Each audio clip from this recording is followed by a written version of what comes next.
मैं Anil Sharma, chief executive officer HPSRLM, आज national rural livelihood mission के बारे में बताने के लिए हाजिर हूँ। मैं कोशिश करूँगा कि NRLM का जो पूरा कॉन्सेप्ट है सिंपल और सरल भाषा में सभी लोगों के सामने रख पाऊँ।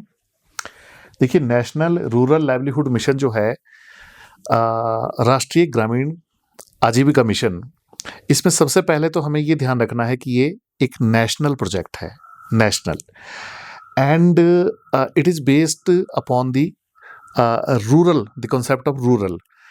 अर्बन एरियाज़ को जो NULM है वो कवर करता है।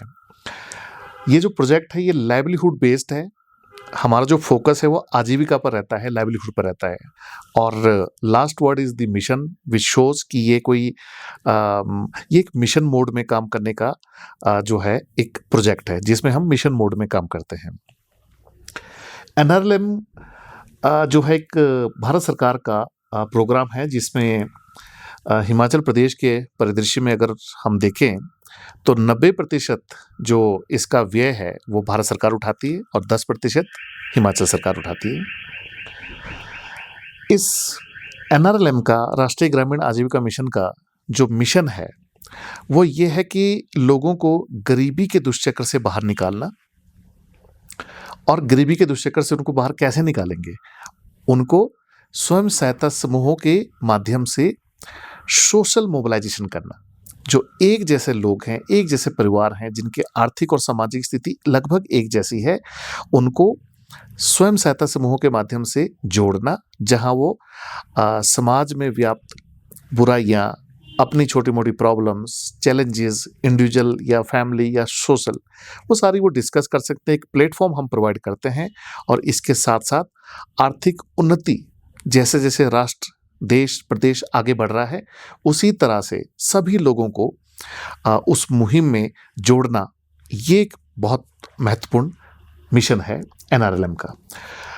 हमारा जो टारगेट है वो ये है कि जितने भी पुअर हाउस होल्ड हैं, जो गरीबी रेखा से नीचे रहते हैं, उनको फेज्ड मैनर में हमें गरीबी के दुष्चक्र से बाहर निकालना है।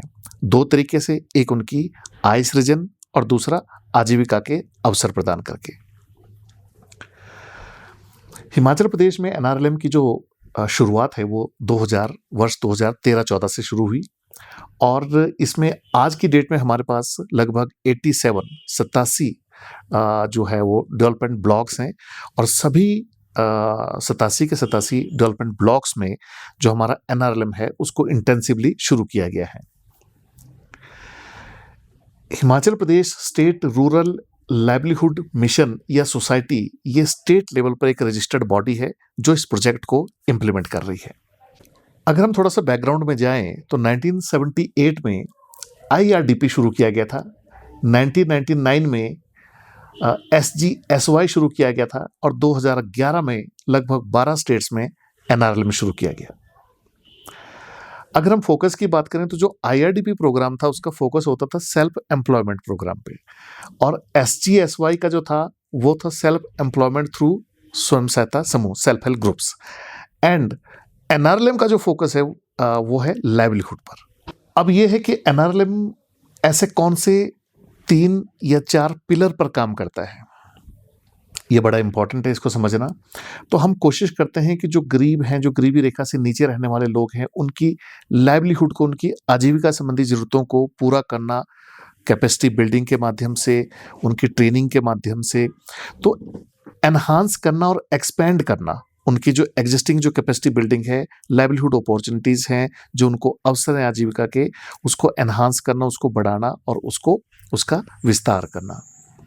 दूसरा, जो भी प्रोडक्ट्स स्वयं सहायता समूह की जो महिलाएं हैं वो तैयार करती हैं, वो सेल्फ यूज के साथ साथ, अपने यूज के साथ साथ, अपने उपयोग के साथ साथ मार्केट के लिए भी उपलब्ध हों, ये कोशिश करना, ये प्रयास करना, उनको बैंकों के साथ जोड़ना, जो SRLM के पास जो फंड्स हैं वो प्रोवाइड करना, उनकी कैपेसिटी बिल्डिंग करना, कौशल का निर्माण करना, क्षमता का संवर्धन करना, ताकि ज़्यादा से ज़्यादा जो मार्केट में वो अपने प्रोडक्ट्स को ला सके। NRLM के तहत हम लगभग हमारे 5 थीमेटिक हैं या 5 हमारे सब्जेक्ट हैं जिस पर हम काम करते हैं।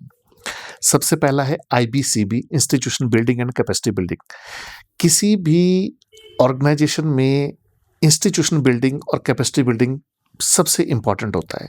स्वयं सहायता समूह कैसे बनते हैं, स्वयं सहायता समूह क्यों ज़रूरी है, इस पर हम दोबारा से बाद में चर्चा करेंगे। आज स्वयं सहायता समूह जो एक सबसे लोएस्ट निचले स्तर पर जो है एक यूनिट है, स्वयं सहायता समूह महिलाओं का 5 से लेकर 20 महिलाएं इकट्ठा मिलकर एक समूह बना सकती हैं, जिसको स्वयं सहायता समूह कहते हैं। ये इंस्टीट्यूशन बिल्डिंग में आता है। फिर उनकी कैपेसिटी बिल्डिंग हम करते हैं, उनकी ट्रेनिंग करवाते हैं।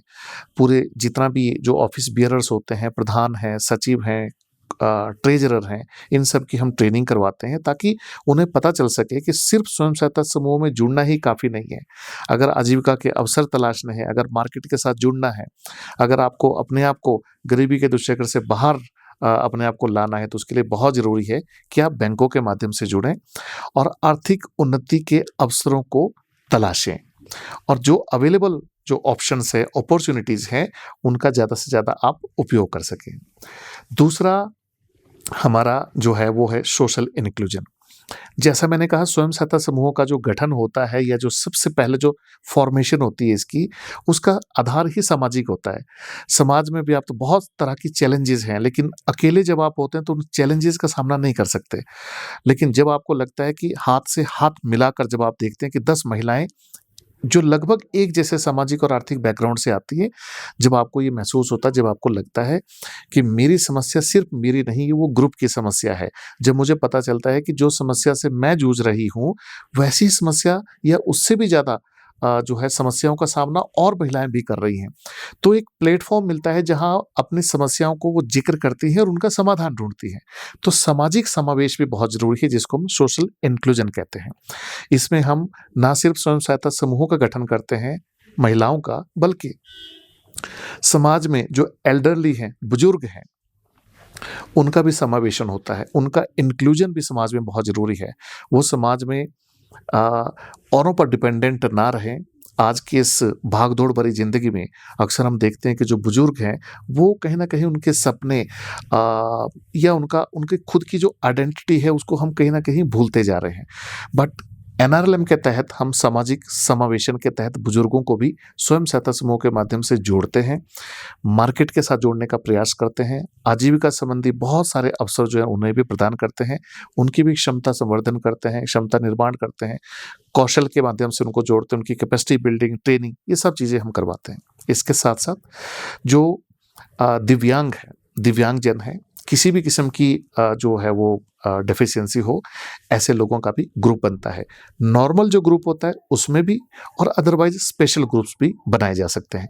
तो इंस्टीट्यूशन बिल्डिंग, सोशल इंक्लूजन 2 हमारे थीमेटिक कवर हो गए। अब हमने स्वयं सहायता समूह बना दिया, हमने सामाजिक समावेशन के तहत लोगों को भी जोड़ दिया, लेकिन काम तो करना है। कहीं न कहीं मार्केटिंग जो अपॉर्च्युनिटीज़ हैं लाइवलीहुड की, जिससे आजीविका मिले, जिससे पैसा मिले, जिससे हम अपना पेट पाल सकें, ये अवसर भी तो प्रदान करने हैं। तो इसके लिए हमारे 2 थीमेटिक हैं, एक है फार्म और दूसरा है नॉन फार्म। फार्म सेक्टर में जो कृषि आधारित जितने भी किस्म की एक्टिविटीज़ हैं, हिमाचल प्रदेश गाँव में बसता है। वैसे देश हमारा भारत गाँव में बसता है, लेकिन हिमाचल प्रदेश में अगर हम अर्बनाइज़ेशन की बात करें तो मैं नहीं समझता कि 5% से ज़्यादा है। तो हमारा जो पूरा प्रदेश है वो गाँव में बसता है। ग्रामीण क्षेत्रों में रहने वाले जो लोग हैं, वो कृषि पर उनकी जो निर्भरता है और हिमाचल प्रदेश में बागवानी से भी निश्चित तौर पर बहुत मदद मिलती है लोगों को। लेकिन कृषि आधारित जो भी एक्टिविटीज़ हैं, वो हम इसमें कवर करते हैं। हमारे स्वयं सहायता समूह की महिलाएँ या बुजुर्ग, कोई भी जो उनके पास छोटी से छोटी जगह हो, उसको कैसे यूटिलाइज़ कर सकते हैं, कृषि विभाग के साथ, बागवानी विभाग के साथ, हम एनिमल हस्बेंड्री डिपार्टमेंट के साथ, हम कोशिश करते हैं उनको ट्रेनिंग मिले। ट्रेनिंग के साथ वो ये देख पाएँ कि मिट्टी की जाँच कैसे करनी है, कैसे 1 वर्ष में 2 या 2 से ज़्यादा फसलें लेनी है, कैसे थोड़ी-सी जगह को आपने मैक्सिमम ढंग से यूटिलाइज़ करना है और किस तरह से आपने मार्केट के लिए ये सारे प्रोडक्ट्स तैयार करने हैं, जिससे आपको एक तरफ आय का साधन वो बने और दूसरी तरफ आपको आजीविका का आपको अवसर प्रदान हो सके। सिमिलरली नॉन फार्म में छोटे-छोटे जो उद्योग हैं, चाहे वो अम, आलू से तैयार होने वाले चिप्स हैं और बहुत तरह की डिशेज़ तैयार होती हैं। नॉन फार्म में बहुत सारे हमने इनिशिएटिव्स लिए हैं। हमने हिमिरा दुकानें खोली हैं, हमने साप्ताहिक बाज़ार शुरू किए हैं, पोस्ट ऑफिसेज़ के साथ हमने महिला शक्ति केंद्र खोले हैं ताकि जो स्वयं सहायता समूह की महिलाएँ प्रोडक्ट्स तैयार करती हैं, उन प्रोडक्ट्स को एक बेहतर मार्केट मिल सके। लोगों को ये पता चल सके, आप पोस्ट ऑफिस में जाते हैं, आप देखते हैं कि ऑलरेडी वहाँ पर बहुत सारे प्रोडक्ट्स रखे हैं। तो एक जिज्ञासा होती है, आप पूछते हैं कि ये प्रोडक्ट्स क्या बेचने के लिए हैं, किसने बनाए हैं? जो हमारे पास फीडबैक है वो बहुत अच्छे ये प्रोडक्ट्स बिक रहे हैं। हमने टूरिज़्म डिपार्टमेंट के साथ एचपीटीडीसी के होटल्स जो हैं, उनमें भी हमारे जो प्रोडक्ट्स हैं वो रखे हैं और लोगों की बहुत डिमांड रही है। हम कोशिश करते हैं कि जो क्षेत्रीय मेले होते हैं, डिस्ट्रिक्ट हेडक्वार्टर पे लगते हैं, सरस मेले होते हैं नेशनल लेवल के, हम कोशिश करते हैं इन मेलों के माध्यम से जो हमारे स्वयं सहायता समूह की महिलाएँ हैं, उनका एक्सपोज़र भी होता है, उनको अवसर मिलता है। वो और दूसरे स्टेट के जो महिलाएँ हैं, जो काम कर रही हैं, उनसे उनको मिलकर पता चलता है कि वो कैसे काम कर रही हैं, कैसे वो अपनी आजीविका संबंधी जो ज़रूरतें हैं वो पूरी कर रही हैं, कैसे वो आजीविका संबंधी अवसरों का लाभ उठा रहे हैं, कैसे वो अच्छी पैकेजिंग कर रहे हैं, कैसे वो अच्छी ब्रांडिंग कर रहे हैं, कैसे वो अच्छी लेबलिंग कर रहे हैं, कैसे वो अच्छी मार्केटिंग कर रहे हैं जिससे अल्टीमेटली उनको अच्छी आय हो रही है और अच्छा उनका जीवन स्तर आज के समय में है। एग्ज़ेम्पलरी है, हमारे पास बहुत सारे ऐसे एग्ज़ाम्पल हैं, बहुत सारी ऐसी सक्सेस स्टोरीज़ हैं जो आने वाले दिनों में हम आपके साथ शेयर करेंगे। इसके अलावा जो लास्ट है वो है हमारा फाइनेंशियल सर्विसेज, फाइनेंशियल इंक्लूजन जिसको हम कहते हैं, वित्तीय समावेशन। वित्तीय समावेशन के तहत हम कोशिश करते हैं कि आपको बैंक के साथ जोड़ें, हम कोशिश करते हैं कि आप इकोनॉमिक एक्टिविटीज़ में शामिल हो, हम कोशिश करते हैं कि जो बैंक से आप ऋण लें वो आप समय पर चुकाएँ, उसके लिए आपकी ट्रेनिंग होती है, आपकी कैपेसिटी बिल्डिंग होती है। और इसके साथ-साथ भारत सरकार की 2 या 3 बहुत महत्वपूर्ण सोशल सिक्योरिटी स्कीम्स हैं। प्रधानमंत्री सुरक्षा बीमा योजना, प्रधानमंत्री जीवन ज्योति बीमा योजना, अटल पेंशन योजना और हिमाचल सरकार की हिम केयर योजना। हम कोशिश करते हैं वित्तीय समावेशन के तहत कि ज़्यादा से ज़्यादा स्वयं सहायता समूह की महिलाओं को, उनके परिवारों को इन सभी सामाजिक जो सुरक्षा की जो स्कीम्स है, इनके साथ उनको जोड़ें और इसके दायरे में लाएँ, ताकि इन महिलाओं को और इनके परिवार को किसी भी किस्म की दिक्कतों का सामना ना करना पड़े। तो आज के लिए इतना ही। बहुत-बहुत धन्यवाद।